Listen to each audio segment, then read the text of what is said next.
This is the Thoughtful Travel Podcast. I'm your host, Amanda Kendall of the notaballerina.com travel blog. Every episode I'll share travel tales from several fellow travel lovers, and together we hope to entertain and inspire you, remind you of some of your own great travel experiences, and encourage you to hit the road again soon.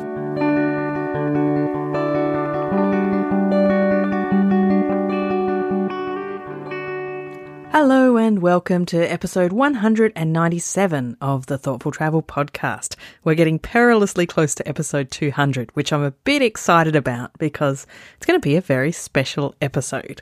But you'll just have to wait a few weeks and find out what it's all about. But today's episode is also a really fun episode. I feel like we need a bit of lightheartedness at the moment. Down here in Australia, we thought we'd done so well with coronavirus, and now things are still great compared to the rest of the world. But looks like, for example, here in WA, our state border might be closed very tightly for a lot longer than we'd thought.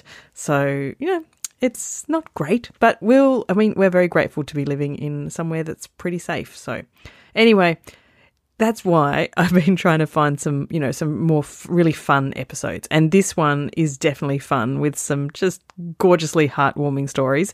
The topic is getting engaged while traveling. So you can imagine that it's pretty fun, pretty lovely stuff. But let me start off with the, it's still a funny story. I'm not sure if it's warm, but it's my experience of getting engaged while traveling because, let me preface this by saying I'm not married anymore, so it didn't have the most fabulously happy ending, but the proposal itself was very lovely, but this was the circumstance which I find kind of amusing. So I was with my then boyfriend on a long weekend in Paris, which is what you can do when you live in Europe, I suppose. And we were about to go up the Eiffel Tower. And I, of course, had no idea that he was planning to propose to me at the top of the Eiffel Tower. So I was merrily telling him the story of my dear school friend who had been proposed to on the Eiffel Tower. And because of the pressure of that romantic situation, I suppose, she said yes. And unfortunately, they broke off the engagement, I think only a month or two later. So it was, the whole Paris thing made her say yes, but she didn't really mean it, I suppose, or I can't quite it's even, so far back in history now, I can't quite remember how it happened. But anyway, I was merrily telling my then boyfriend about this, Eiffel Tower mishap. And then maybe 10 or 15 minutes later, he proposed nonetheless. And I said yes at the time. And, it wasn't all terrible. So it was, but that's my story of getting engaged while traveling. Let that be a warning to you. But let me move on to my very first and just absolutely delightful story. It's from Scott Antcliffe. You might remember him from a few episodes ago. And he has just an utterly delightful story of how he got engaged while he was travelling in Italy. Yeah, so another life-changing moment for me was going to Venice in 2016. I planned to take my wife away and my girlfriend back then, away on holiday, and it was for her 30th birthday. So I wanted to return a favour of her taking me away for my birthday. And what I did, I thought I'm never going to go to a more romantic place. And at this point, I'd been dating Lorna for about three and a bit years, and she'd been a real rock for me sort of during some tough times. And my mum, she was diagnosed with leukemia a few months prior. And for Lorna to really sort of be my rock through all that, I thought, yeah, this is the girl I really want to marry. And I thought, I'm not going to get a better place, a more romantic place to propose.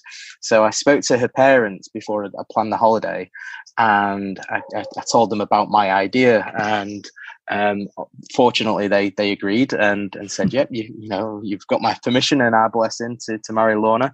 So I'm quite an old romantic and at heart, I guess, and sometimes embarrassingly. But one of our sort of favourite sweets is something called Love Hearts. I don't know if you have them sort of in Australia, but the sort of sweets, and they have like personalised messages on them. Oh yes, I love those. Yes. Oh great! I used to have them when I was a kid. They're awesome. Yeah, and we sort of jokingly going off on a tangent slightly, we for Valentine's Day, we don't make a big fuss out of it because it's such a commercialized sort of day, and I think it kind of takes that shine away from it.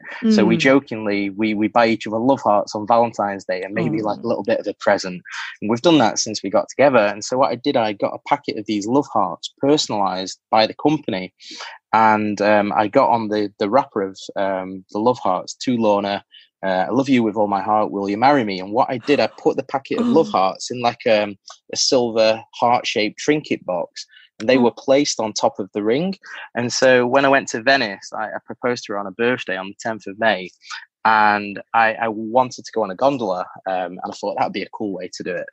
And but Lorna, she's not really one for like public displays of affection and that sort of thing, and I'm not either.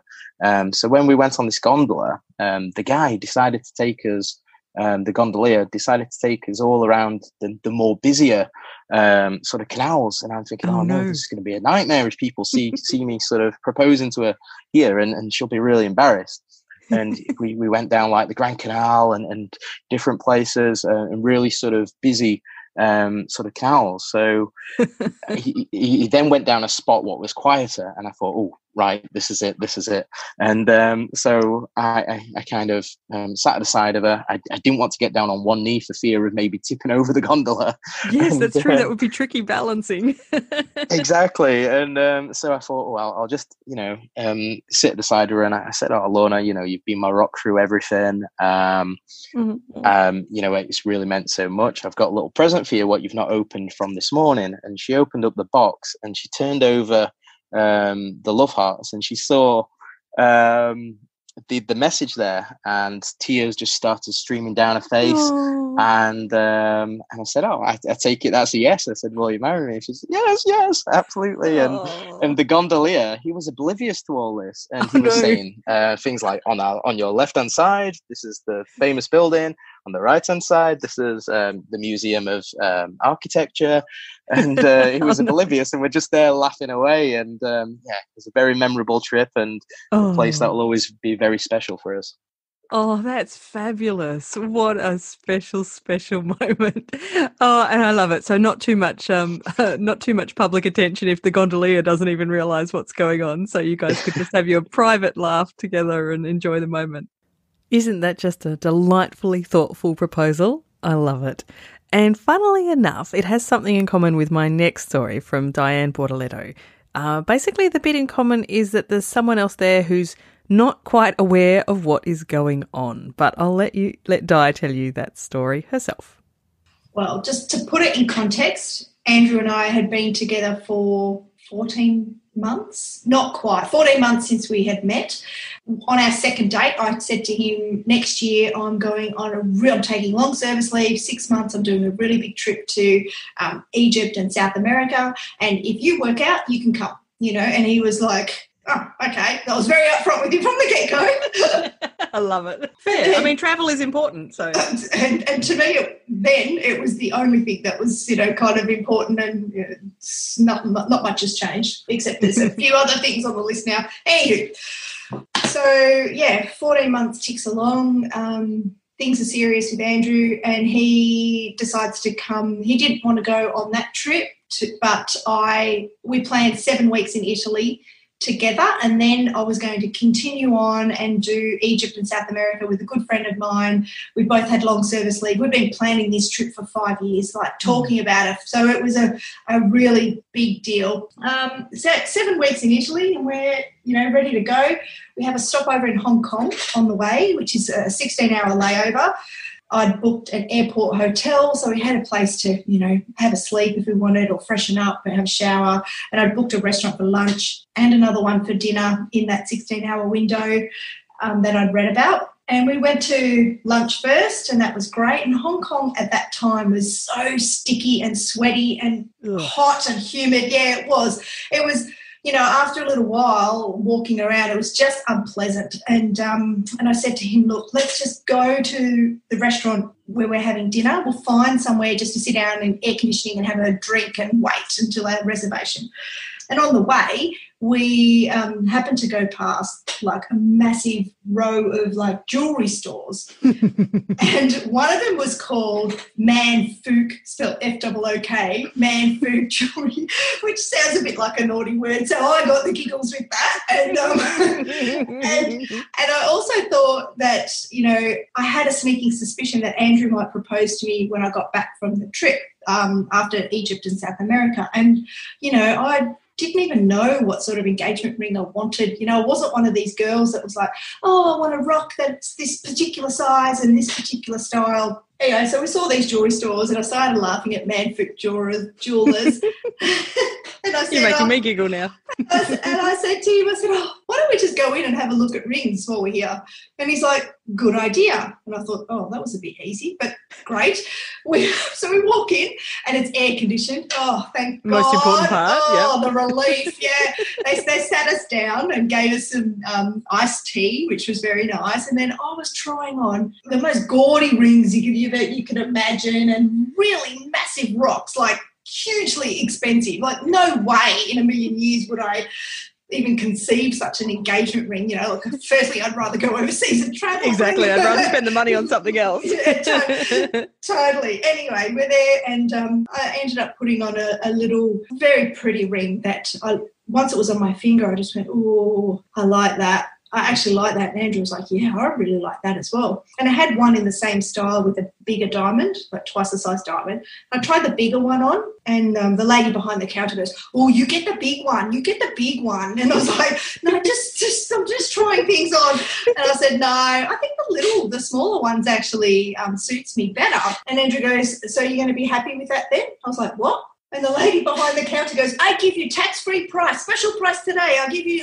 tax-free. And I was like, shush, what? Andrew? And then Andrew says he says in Italian, well, he says, Vosarmi, you know, thinking he was proposing to me in Italian. And I said, Vosarmi, I don't know what that means. I'm really sorry, I don't know what that means. And he says it with more vigour, like, Vosarmi, you know. And I was just like, oh, no, what is it? And then I thought, oh, do you mean sposarmi, which means marry me? Sort of close. Damn it, I got it wrong.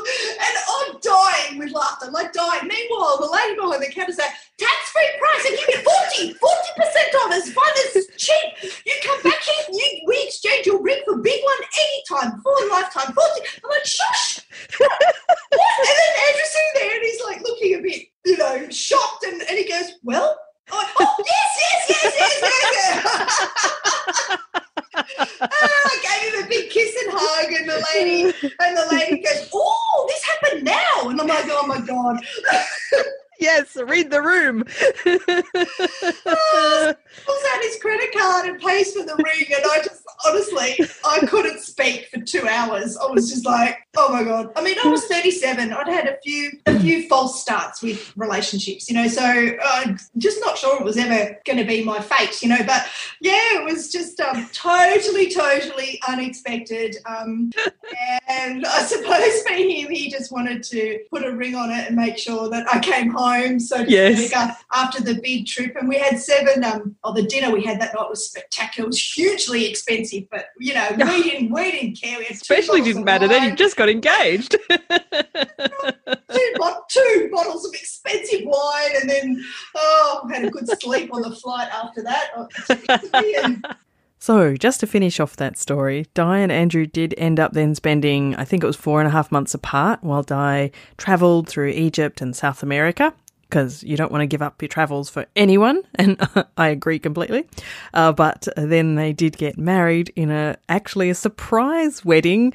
They planned an engagement party and then told everyone who arrived, actually, we're getting married, which I think is a stroke of genius. As Di told me, she couldn't imagine their families, his is Greek and hers is Italian, and an actual wedding would be such a huge event that they decided to have just the engagement party turned surprise wedding instead, which sounds very sensible to me, I think.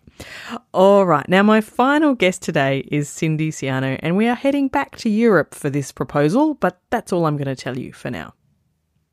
Okay, so in 2014, we decided to go to the Netherlands. We actually had to go to the Netherlands in December because it was my now husband's father's 80th birthday. So, we were traveling through the Netherlands, and he said, look, why don't we go down to Salzburg in Austria? Now, Salzburg is a very special place for him and his daughter because his daughter worked as a professional ballerina in Salzburg for a couple of years when she was a teenager.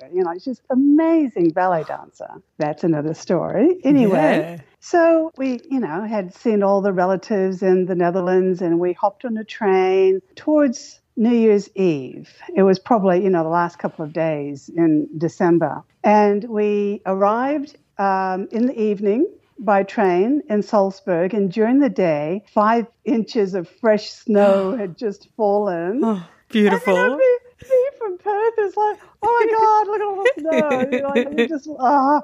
Everyone else hates snow, and we adored it. So, it's nighttime, and there's all the beautiful glow of all the lights from the street lights and the shops, and we're walking around, and that silence that you get from snow and the crunch underfoot. It was just amazing. And so when we got towards New Year's Eve, John, my lovely boyfriend at the time, this was not that long ago. This is only 2014-15. I'm practically a newlywed, That's true. And so he literally wrote on the back of an envelope, and this is it. I've got it in my hand. Oh, my goodness. He wrote on the back of an envelope the things we were going to do on New Year's Eve. He said, look, I planned a New Year's Eve for us. It's like, oh, okay, cool. Okay. So we'll start at the theatre where my daughter used to dance. I mean, she only just retired about 18 months prior. Wow. So we went to the Landestheater, and so we watched the Nutcracker, which is a traditional Christmas ballet to watch. And so that was lovely. And after that, we went to dinner at this restaurant he had found. And after dinner, we went to a 10 o'clock in the evening concert, a 5-piece string quartet playing Mozart, of course, because it's Salzburg. And then after that, we took the funicular up the hill in Salzburg to the old fortress, the Hohensalzburg Castle, which is a fortress and castle. It was a little event, like they put on little events, and the event was, take the funicular up and watch the fireworks over Salzburg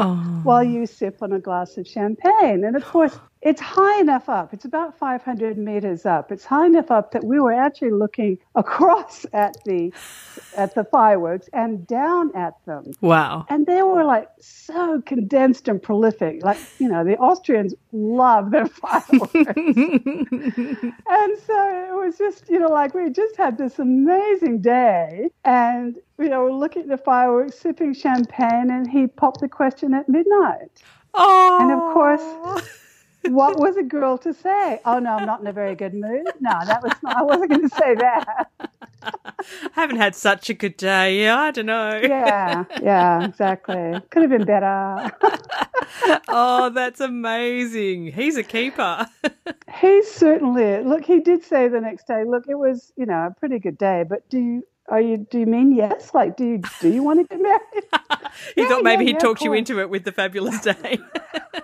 Yeah, fair point to check. Oh, look, you so deserve it. Let's get married. Oh, that's fabulous, though. What a special memory. Yeah, special memory. I mean, he had been kind of warming me up for a couple of years. Like, if I, do you think you would ever want to? And I said, look, if you give me a decent proposal, I'll think about it. And so he did. He really did. What a sweetie. That's just adorable. Another truly excellent proposal story. We have great guests, don't we, today? I just love all of these stories.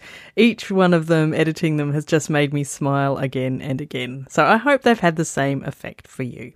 So an even bigger thanks than usual to my lovely guests, because these were such great stories. So a really big thanks to Scott Antcliffe. You can follow Scott on Twitter. He is Cliffy94 on Twitter, CLIFFY 94. A very big thanks to Dianne Bortoletto as well. You can read more about Di's travels at her travel blog Traveletto, which is at traveletto.com. And lastly, a huge thank you to Cindy Siano, and you can see more about Cindy's work at Life and Times Video, which is at lifeandtimesvideo.com.au. As always, I'll make a special request to come along and join the Facebook group for Thoughtful Travellers if you're not already in it. Just search for Thoughtful Travellers in Facebook or see the link in the show notes. We are getting very, very close to my goal of 1,000 members before episode 200. And also, I've realised that I rarely promote my Instagram account, and it'll be lovely to see some more Thoughtful Travellers over there. So you can find us on Instagram at Amanda Kendall. That's Amanda Kendle. And all of this stuff and more will be in the show notes for this episode. The show notes are at notaballerina.com/197. Thank you as always very much for listening.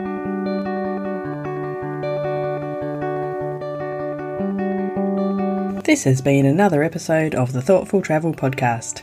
Show notes and other information are at notaballerina.com/podcast. Join me again soon for another chat about why we travel. Bye for now.